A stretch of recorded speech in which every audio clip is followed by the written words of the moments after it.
বালাচাও ভর্তা একবার খেয়েছেন তো বারবার খেতে ইচ্ছে করবে। আমি সরাসরি চলে গেলাম শপিং মলে। আপনারা আপনাদের আশেপাশে কোনো শপিং মল থেকে সংগ্রহ করে নিতে পারেন। আমি 100 গ্রাম ওজনের একটি বয়াম কিনে নিয়ে আসছি। আপনাদের সামনে আমি খেয়ে দেখবো ইনশাল্লাহ। আনবক্সিং করে আপনাদের সামনে দেখাচ্ছি।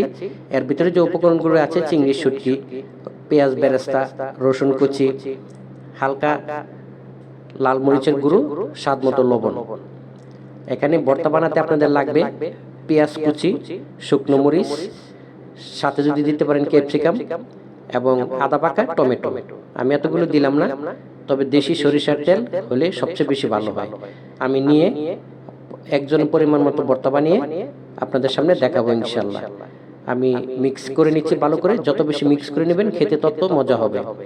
দেখুন বন্ধুগণ, দেখেই খুব খেতে ইচ্ছা করছে। আপনারা যদি মুড়ির সাথে মাখিয়ে খান তবে আরো বেশি স্বাদ হবে, তবে সবচেয়ে বেশি স্বাদ গরম ভাতের সাথে। বালাচাওকে অনেকে ব্যাচেলার ফুড বলে থাকেন, একা একা বানিয়ে খুব সহজে খাওয়া যায়। ভিডিওটি যদি ভালো লাগে সাবস্ক্রাইব করে পাশে থাকুন। সবাইকে ধন্যবাদ।